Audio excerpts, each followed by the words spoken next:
प्रधानमंत्री ने देश की जनता को इन्वेस्टमेंट एडवाइस क्यों दी और 5 करोड़ परिवारों को जो इन्वेस्ट करते हैं उनको प्रधानमंत्री ने, होम मिनिस्टर ने स्टॉक खरीदने का आदेश क्यों दिया? नमस्कार दोस्तों, आज हम बात करेंगे भारत में केंद्र में जो बनने वाली सरकार है उसकी क्या क्या मुश्किलें हैं और जो सरकार बनती है उन्हें किन किन चुनौतियों का सामना करना पड़ता है। इसके बारे में विस्तार से हम लोग आज चर्चा करेंगे और हमारे साथ स्टूडियो में उपस्थित है रवींद्र कुमार शर्मा जी। नमस्कार शर्मा जी, कैसे हैं आप? जी नमस्कार। जी धन्यवाद। तो आज जो हम लोग चर्चा करने जा रहे हैं मुख्य रूप से जो मुद्दे हैं जिसकी वजह से कोaliशन की जो सरकार बनती है, गठबंधन की जो सरकार बनती है, उसमें क्या क्या ऐसे मुद्दे होते हैं जिसकी वजह से सरकारें बनती हैं। उसमें जो मुख्य मुद्दे हैं, पहला तो बहुमत को प्राप्त करना, और वो बहुमत गठबंधन की सरकार में सहयोगी दलों के साथ में ही हो सकता है। विभिन्न राज्यों की जो मांगे होती हैं उसे संतुलित करना कि सभी की मांगे उसमें समा जाएं। विभिन्न वर्गों और समुदायों के हितों का ख्याल रखना, और जो मेन होता है वो होता है विकास के एजेंडे पर सहमति बनना। बहुमत प्राप्त करने का मकसद ये होता है कि भारत में लोकसभा की 543 लोकसभा सीटें हैं, जिसमें किसी भी पार्टी का गठबंधन की सरकार बनाने के लिए कम से कम 272 सीटें जीतना जरूरी होती है। ये बहुत बड़ी चुनौती होती है क्योंकि एक पार्टी को अकेले इतनी बड़ी सीटें जीतना मुश्किल होता है। अक्सर किसी एक पार्टी को बहुमत नहीं मिलता और उसे अन्य दलों के साथ गठबंधन करना पड़ता है। उसके साथ में जो सहयोगी दल जो होते हैं उनके साथ में सहयोगी दल का क्या काम होता है, तो गठबंधन सरकार बनाने के लिए अन्य दलों के साथ मिलकर काम करना पड़ता है। इन दलों को अपने अपने एजेंडे और मांगे, उनकी अपनी अपनी मांगे होती है। सरकार को इन सबको संतुलित करके आगे बढ़ाना पड़ता है। कभी कभी सहयोगी दल अपनी मांगे पूरी करने पर सरकार, जैसे उनकी मांगे पूरी नहीं हो पाती हैं, तो सरकार से वो लोग अपना समर्थन वापस ले लेते हैं, जिससे सरकार संकट में आ जाती है।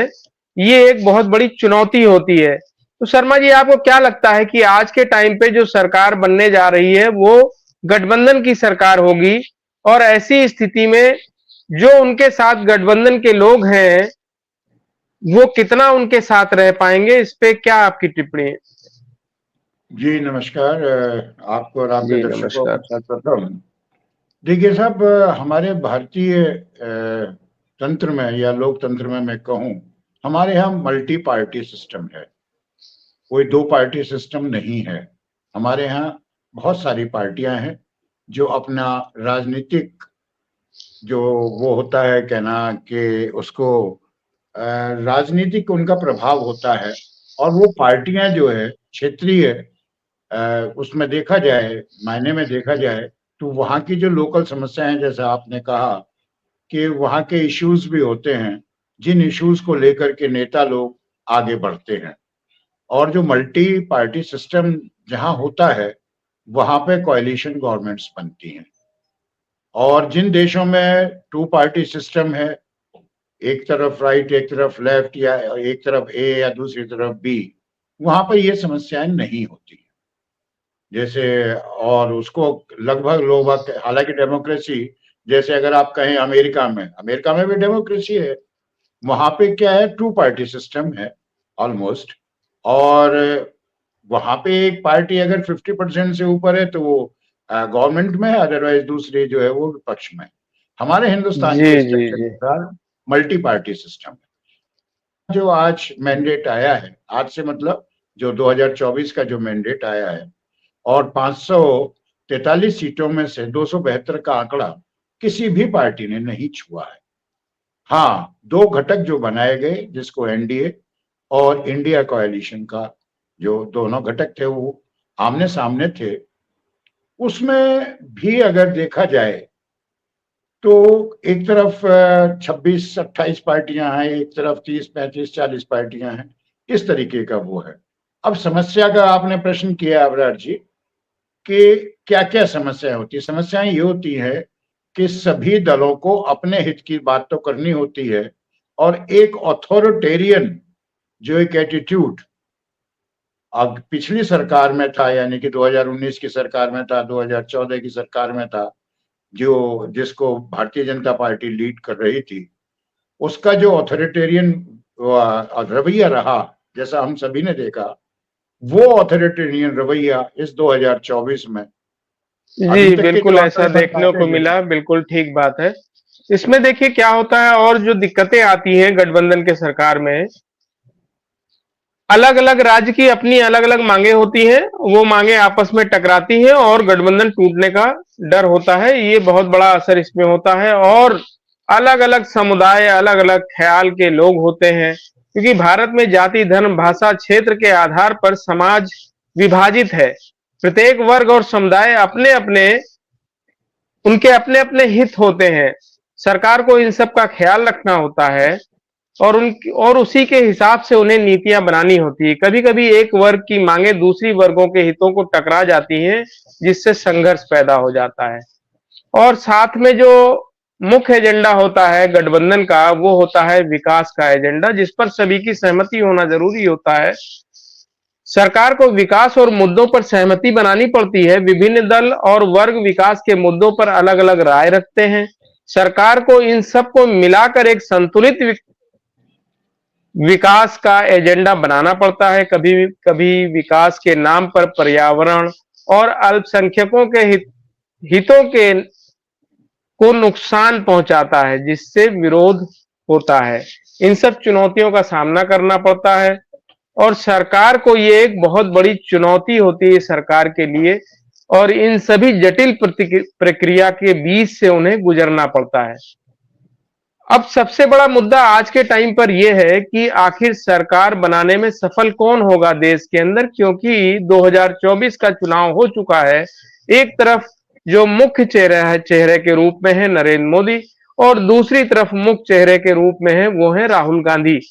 इंडिया गठबंधन की तरफ से राहुल गांधी हैं और नरेंद्र मोदी जी एनडीए गठबंधन की तरफ से हैं। हालांकि इंडिया गठबंधन की तरफ से अभी राहुल गांधी घोषित नहीं है, लेकिन माना यह जा रहा है, लोगों के बीच में चर्चा यह है कि इंडिया गठबंधन की तरफ से राहुल गांधी चेहरा हो सकते हैं। तो इसमें जो सबसे बड़ी बात यह है कि दोनों की अपनी क्या क्या विशेषताएं हैं, ये थोड़ा सा आप समझ लें कि नरेंद्र मोदी और राहुल गांधी के बारे में आप सबको लगता है कि नरेंद्र मोदी या राहुल गांधी में से कौन सरकार बनाने में सफल होगा। इस मुद्दे पे ही हम लोग बात कर रहे हैं, क्योंकि नरेंद्र मोदी भारतीय राजनीति के एक विवादित और प्रभावशाली नेता हैं। उन्हें उनकी कार्यशैली और विकास के लिए प्रशंसा और आलोचना दोनों ही मिलती है। उनकी प्रशासनिक क्षमता और नेतृत्व क्षमता का उल्लेख किया जाता है।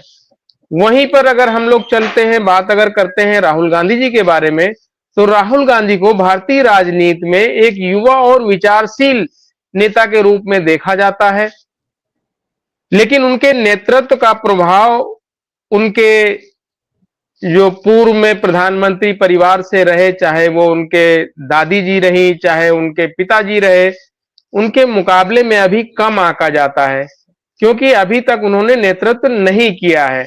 आपको क्या लगता है शर्मा जी कि राहुल गांधी जी क्या अपनी दादी और अपने पिताजी के समक्ष अगर उनको देखा जाए तो वो किस तरह के प्रधानमंत्री सिद्ध हो सकते हैं? देखिए, राहुल जी के बारे में इसमें कोई डाउट नहीं है साहब कि राहुल गांधी जी एक, मैं अगर उनको एक शब्द प्रयोग करूं, he is a literate statesman. I am using word statesman, और बड़े स्ट्रेट फॉरवर्ड आदमी हैं।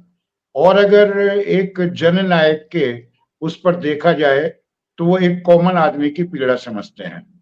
हमने पिछले 1.5-2 साल में ये भी देखा है कि जिस तरीके से उनका एक आम आदमी से इंटरेक्शन रहा है, चाहे बच्चा है, चाहे कोई महिला है, चाहे कोई किसान है, यानी कि उनकी यात्राओं के दौरान जो हमने देखा है, और यात्रा के बाद भी जो उनका हमने व्यवहार देखा है, जो आम मीडिया में भी है और उनका हकीकत भी यही है कि वो एक सुहृदय के आदमी है। और उधर जो है मोदी जी, ऐसा लगता है कि उनके आसपास कोई फटकना नहीं चाहिए। उनको केवल और केवल कहते हैं ना कि जैसे सेल्फ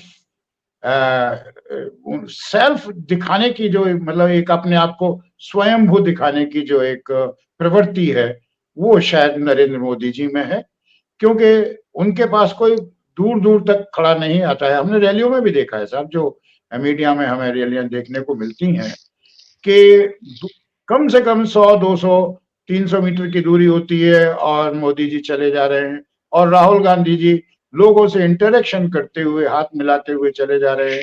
ये एक बहुत बड़ा फर्क देखा गया है।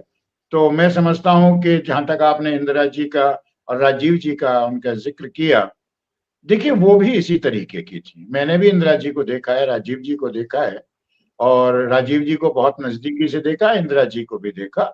उनका भी लगभग यही एक एटीट्यूड था कि वो आम आदमी से इंटरेक्शन करके चलती थी और चलते थे राजीव जी। और वही आदत मैं समझता हूँ उन्होंने शायद अपने पिता और दादी में देखी, तो उसका प्रभाव राहुल गांधी जी पर है। और निश्चित रूप से मैं समझता हूँ आज की तारीख में राजनीतिक उसमें सबसे ज्यादा जो मैंने शब्द प्रयोग किया है, सुहृदय के राहुल गांधी जो है नेता हैं। ये एक बहुत बड़ा फर्क है, क्योंकि जी जी वो बिल्कुल। और सेल्फिश नहीं है वो, इतना मैं कह सकता हूं साहब जी।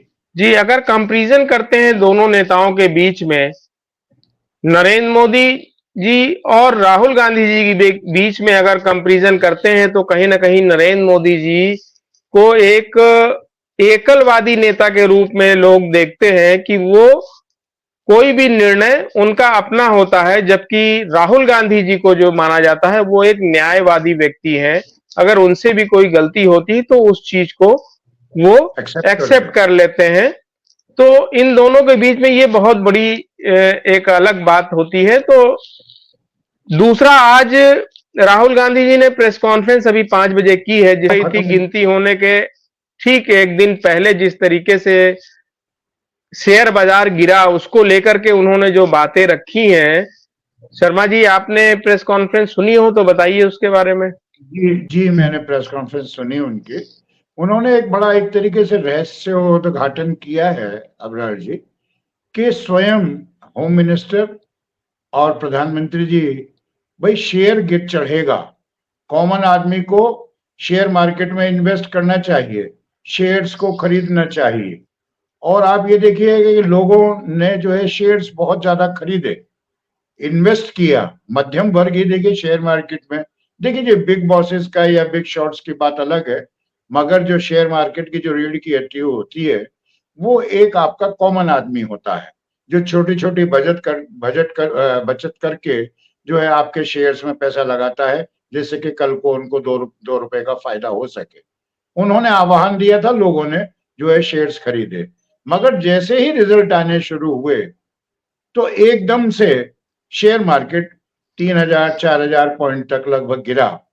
तो ये एक तरीके से देखिए, मार्केट ऊपर नीचे होते रहते हैं, गिरते रहते हैं, चढ़ते रहते हैं, मगर एक शीर्ष इस पर बैठे हुए व्यक्ति को जो सरकार में है, उनका इस तरीके से बयान देना कि सब आप खरीद लीजिए और फिर धड़ाम हो जाना, तो आम आदमी के साथ लगभग जो राहुल गांधी जी ने मतलब खुलासा किया है कि 30 लाख करोड़ रुपए का शेयर मार्केट के द्वारा आम आदमी को नुकसान हुआ है।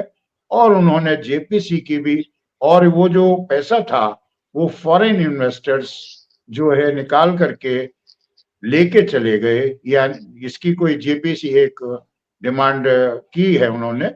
तो ऐसा जो है, क्यों हमारी गवर्नमेंट में जो आज शीर्ष पर बैठे हुए उन्होंने आह्वान दिया और उसके बाद एक कॉमन व्यक्ति को नुकसान हुआ। प्रधानमंत्री ने देश की जनता को इन्वेस्टमेंट एडवाइस क्यों दी, और 5 करोड़ परिवारों को जो इन्वेस्ट करते हैं उनको प्रधानमंत्री ने, होम मिनिस्टर ने स्टॉक खरीदने का आदेश क्यों दिया।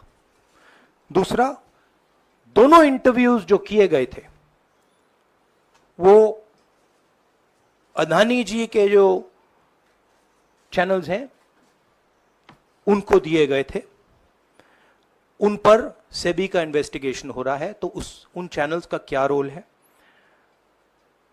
और बीजेपी के बीच में जो फेक एग्जिट पोलस्टर्स हैं और ये जो फॉरेन इन्वेस्टर्स हैं, इनके बीच में क्या कोई रिश्ता है, और अगर रिश्ता है तो क्या है। हम जेपीसी चाहते हैं, हम इन्वेस्टिगेशन चाहते हैं, और देश इसकी सच्चाई जानना चाहता है। शुक्रिया, बिल्कुल ठीक कहा आपने कि राहुल गांधी जी ने ऐसा ही कहा। और सबसे बड़ी बात यह है कि अब देखना होगा कि कोalition की सरकार किसकी बनती है, क्योंकि दोनों ही दल, इंडिया अलायंस और एनडीए अलायंस, अपनी अपनी जोर आजमाइश करने में लगे हुए हैं। एक दो दिन के अंदर इस पर निर्णय आएगा, और वो ऊंट किस करवट बैठेगा इस पर भी हम लोगों को देखना होगा, क्योंकि इसका जवाब समय के गर्त में पड़ा हुआ है। तो देखते हैं, और आप सभी दर्शकों से विनती है कि आप अपने विचार जो हमने आपके साथ जो साझा किया है उसके बारे में हमें आप अपने विचार कमेंट्स में बताएं। और बहुत बहुत धन्यवाद ये वीडियो देखने के लिए। हमारा चैनल सब्सक्राइब करें, अपडेट्स के लिए बेल आइकन को दबाएं। फिर मिलेंगे एक नए विषय पर, तब तक के लिए नमस्कार। जी नमस्कार।